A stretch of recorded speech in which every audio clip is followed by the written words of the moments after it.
माफ़ कीजिए, मुझे बोलना नहीं आता। सच पूछिए तो मैं कोई वक्ता या भाषण करता नहीं हूँ। मैं जज था, तो वही जजमेंट लिखना और बहस सुनना, चुपचाप बैठना, वकीलों को दोनों ओर से सुनना, फिर निर्णय देना, ये मेरा काम था। मेरे बचपन से जुड़ी कुछ यादें हैं। जब मैं 16-17 साल का था और जब मैं सोया करता था तो मुझे याद है कि मेरी आंखों के सामने एक सफ़ेद बिंदु आता था, सफ़ेद चक्कर था, और मैं अपना ऐसे पलंग पे सिर के बल लेट के अपने हिप्स उठा के, और उसी बिंदु वो बिंदु धीरे धीरे धीरे धीरे बड़ा होता जाता था, तो मैं उसी में समा जाता था। ये मेरे जीवन की पहली घटना जो मुझे याद है। उसके बाद मुझे ये लगा कि ये कुछ, मेरे भाई बहन, 3 भाई 1 बहन है हम लोग, चर्चा होती थी, किसी के साथ ऐसा नहीं होता था, दोस्तों से भी हुई, किसी के साथ ऐसा नहीं हुआ। तो मैंने कुछ पढ़ने का ठाना। तो जैसा कि मेरे इंट्रो में इन्होंने बताया कि मैंने 17, 18, 19 साल की उम्र तक सारे वेद, उपनिषद, मीमांसा, बाइबल, कुरान, अवेस्ता, जितने अंग्रेजी या हिंदी में मिले मैंने पढ़ लिए, क्योंकि अरेबिक और हिब्रू मुझे आती नहीं। उसमें भी मुझे कोई जवाब उनका नहीं मिला। खैर, फिर मैं LLB में आया, लेकिन मैं साधना करता रहा। मुझे एक किताब मिली थी स्वामी विवेकानंद की, राजयोग। उनकी टीका थी पतंजलि योग दर्शन पे, उसका नाम रखा गया था राजयोग। तो उससे पढ़ के मैंने कुछ सेल्फ स्टडी जिसको कहते हैं, एकलव्य की तरह किसी को गुरु बना के मूर्ति को और आप आगे चल देते हैं, इस तरह से मैंने शुरू किया। तो धीरे धीरे ये हुआ 6 महीने, 8 महीने, साल भर बाद, कि जब मैं LLB फर्स्ट ईयर का एग्ज़ाम दे रहा था और बहुत सारी किताबें थी, चूँकि मैंने इंग्लिश मीडियम लिया था, तो वो किताब मैं अपने ब्रदर को देता था पढ़ने के लिए। एक्चुअली मैं टाइम वेस्ट नहीं करता था। यू कांट बिलीव दिस कि जब मैं लेटरिन में भी होता था या टॉयलेट में या बाथरूम में शावर ले रहा होता था, तब मैं अपने ब्रदर को कह के जाता था कि बाहर से पढ़ना चिल्ला चिल्ला के, जिससे मुझे अंदर याद हो, क्योंकि I didn't wanted to waste any time. क्योंकि उस समय LLM 2 साल की जगह 4, 5, 6, 7 साल का होता था, और I am fortunately enough, I was fortunately enough कि मैंने 2 साल में पूरा किया।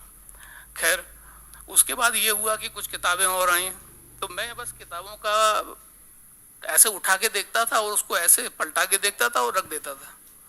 मेरा छोटा ब्रदर आजकल वो इंग्लैंड में कैनरा बैंक में कंप्लायंस ऑफिसर है बाई चांस। तो वो मुझसे पूछता था, मुझसे छोटा है, कि भाई तुमने किताब तो पढ़ी नहीं, और कल तुम्हारे पेपर हैं, 3 किताबें और रखी। मैंने कहा मुझे किताब याद हो गई। बोले तुमने पहले पढ़ा होगा। मैंने कहा नहीं। तो वो किताबों को खोलता था, अच्छा ये इसके पेज नंबर 197 पैरा नंबर 3 में क्या है, और मैं केवल ध्यान करता था, मैं बता देता था पैरा नंबर 3 स्टार्ट विद, और पूरा पैरा उसको पढ़ के मैं सुना देता था। कैसे होता था मुझे नहीं पता।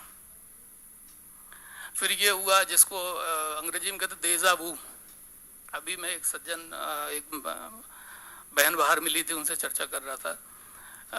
आने वाली जो घटनाएं हैं मुझे पहले दिख जाया करती थी। मतलब मुझे देखने के बाद मुझे लगता था, अरे ये गाड़ी तो अभी मैंने देखी थी, अरे लेक्चर जो प्रोफेसर दे रहे हैं तो मैं देख चुका है, तो मुझे याद है। इस तरीके से होना शुरू हुआ। तो LLB करते करते, मतलब 88, 89 मैं घर से भाग जाया करता था। कभी हरिद्वार, कभी शांति कुंज चला गया, कभी यहाँ, कि कुछ तो है मुझ में जो मुझे समझ में नहीं आ रहा है, कुछ अलग मेरे साथ हो रहा है, मेरे साथ कुछ नॉर्मल नहीं हो रहा है।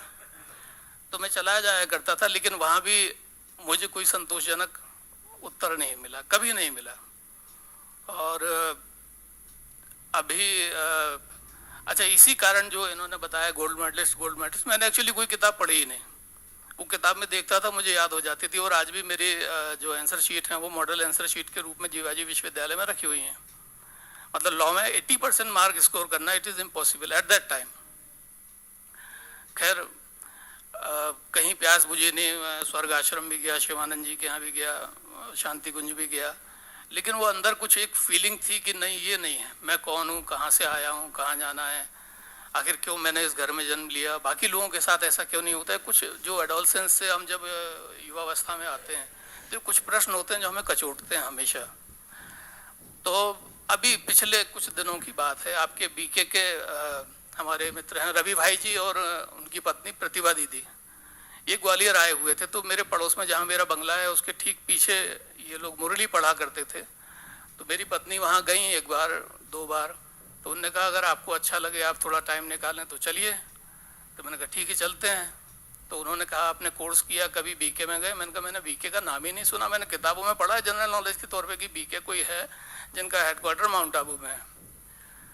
तो उनसे प्रश्न उन्होंने कुछ मुझे समझाना शुरू किया, तो वो एक लाइन बोलते मैं 2 प्रश्न दाग देता।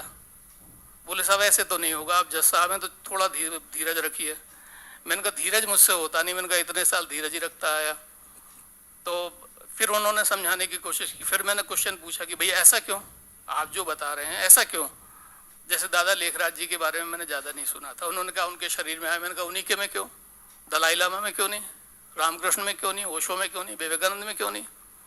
आखिरकार उन्होंने ये कहा कि देखिए सर, आपको यहाँ माउंट आबू चलना पड़ेगा, माउंट आबू में आपके सवालों के उत्तर मिल जाएंगे और आप यकीन नहीं करेंगे, इसमें कोई अतिशयोक्ति नहीं है, मैं कोई बात एक्सेजरेट नहीं कर रहा हूँ।